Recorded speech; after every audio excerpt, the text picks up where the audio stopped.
फैसला किया state government के खिलाफ कड़ा आंदोलन। इस सिचुएशन के ऊपर कंट्रोल पाने के लिए चीफ मिनिस्टर ने पुलिस को लाठीचार्ज करने के लिए ऑर्डर दिया।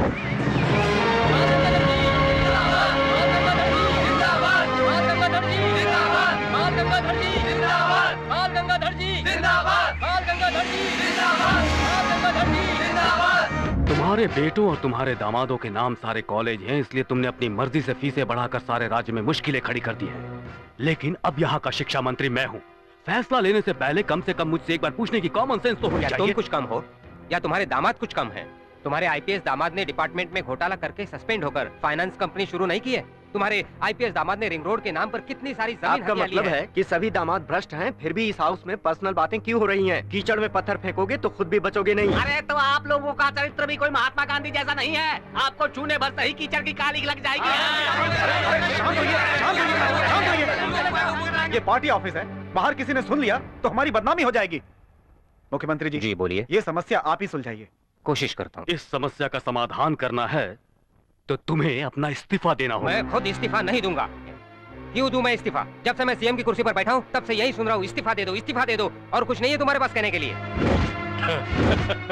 एक बात सुन लीजिए राजू जी, मुझे किसी को भी जवाब देने की जरूरत नहीं है। मुझे जो भी कुछ कहना है मैं हाईकमांड से कहूंगा। दामाद जी लाइन पर हैं सर। हेलो। अभी के अभी गेस्ट हाउस पहुंचो। ठीक है ससुर। हेलो प्रकाश, 1/3 एमएलए की सपोर्ट मेरे साथ है, ये जानते हुए भी उस सीएम ने मुझे इतना बेइज्जत किया, भिगो भिगो कर मुझे जूते मारे। हमारी कोई अलग राज्य की मांग तो है नहीं जो हमारा खास ख्याल रखे। हम दोनों ने अपनी शुरुआत गली के दादा के रूप में की, लेकिन अब वो मुख्यमंत्री है और मैं सिर्फ एक मामूली मंत्री। मैं उसके सामने खड़ा होता हूँ तो ऐसे हाथ बांधकर, ये अच्छा लगता है? उसकी ऐसी स्थिति कर दूंगा कि वो मेरे पैर पड़ेगा। ससुर जी अगर ऐसा है तो समझौता कर लेंगे। जिन एमएलए का सपोर्ट हमारे पास है, अगर सभी एक साथ इस्तीफा दे दें तो दोबारा इलेक्शन करवाने पड़ेंगे ना। फालतू लोगों की तो जमानत भी जब्त हो जाएगी। बाप रे। जिन एमएलए का हमें सपोर्ट है उनको तो वो बस सेल फोन पर डील करके रातों रात खरीद लेगा।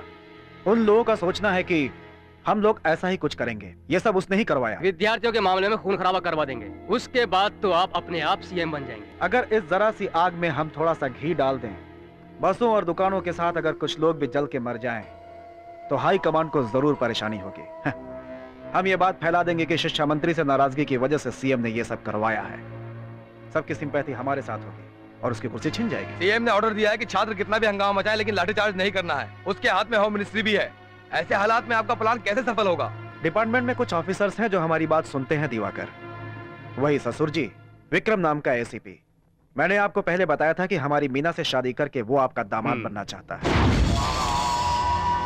आपने जो भी कहा सब ठीक है सर, लेकिन क्या सीएम किसी भी हालत में सीएम ने लाठी चार्ज के लिए मना किया है, मगर छात्र आपके ऊपर हमला करें तो? समझ गया सर।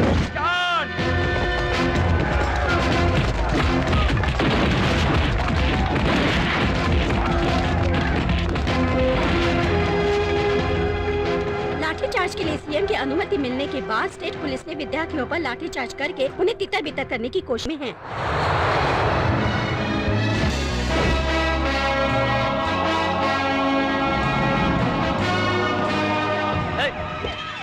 सर,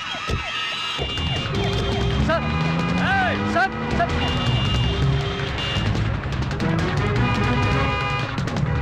सर, क्या हुआ सर?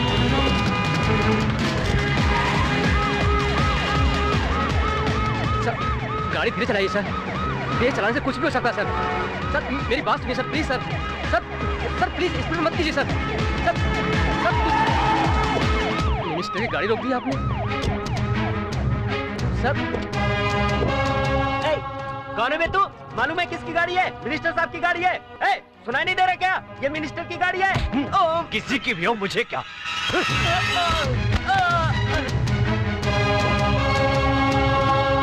कौन है तू? क्यों गुंडागर्दी कर?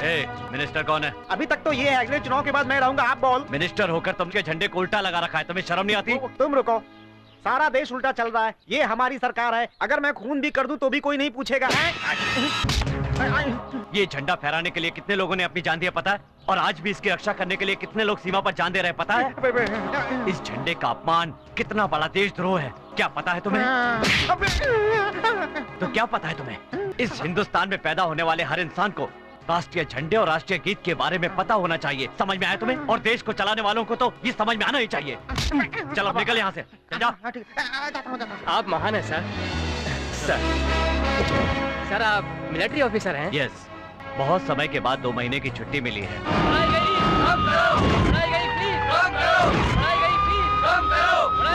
Look, this is too much. आप लोगों की वजह से पब्लिक को परेशानी हो रही है। अगर आप लोग नहीं मानेंगे तो मजबूरन मुझे यहाँ लाठीचार्ज करना पड़ेगा। क्या प्रॉब्लम है? यहाँ ट्रैफिक जाम क्यों? लास्ट 2-3 वीक से स्टूडेंट और गवर्नमेंट के बीच में ये प्रॉब्लम चल रही है सर।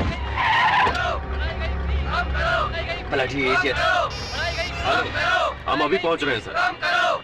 ये सब एजुकेशन मिनिस्टर सीएम को कुर्सी से हटाने के लिए करवा रहे हैं सर। वो लोग डीएनके ग्रुप के आदमी हैं सर। DNK group? हाँ सर, वो बहुत बड़ा पॉलिटिकल गुंडा है सर।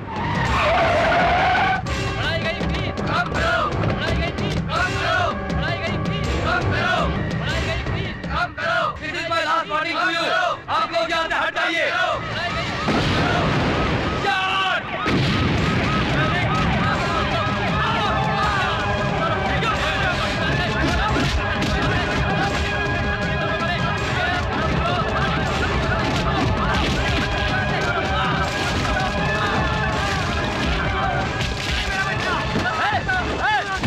ये क्या कर रहा है तू? पागल हो गया क्या? बता तुझे ये हमारी गाड़ी है।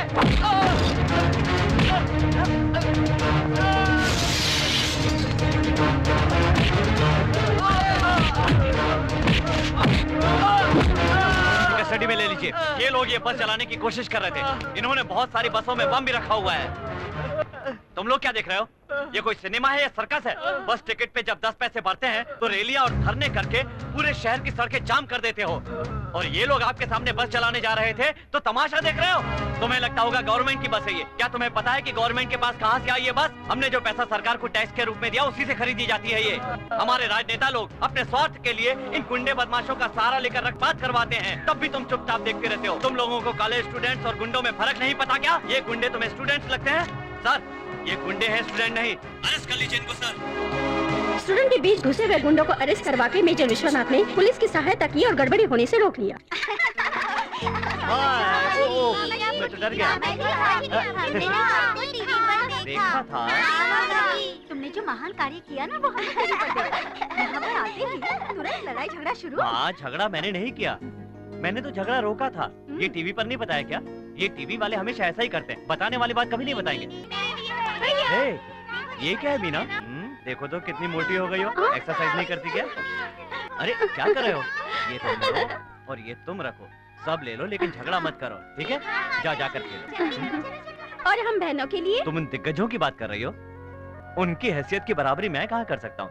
मैं तो बस अपनी हैसियत से लाया हूँ। सब तो ठीक है, लेकिन लड़ाई झगड़ा तो करते ही रहते हो, तुम कभी नहीं सुधरोगे।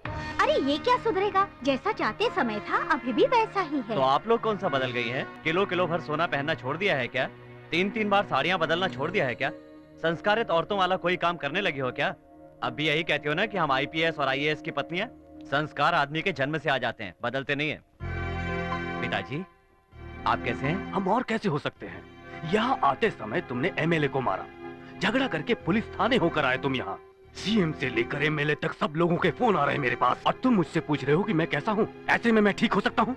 BP बढ़ गया है और टेंशन हो रहा है। मतलब अगर कोई नेता राष्ट्रीय झंडे का अपमान कर रहा हो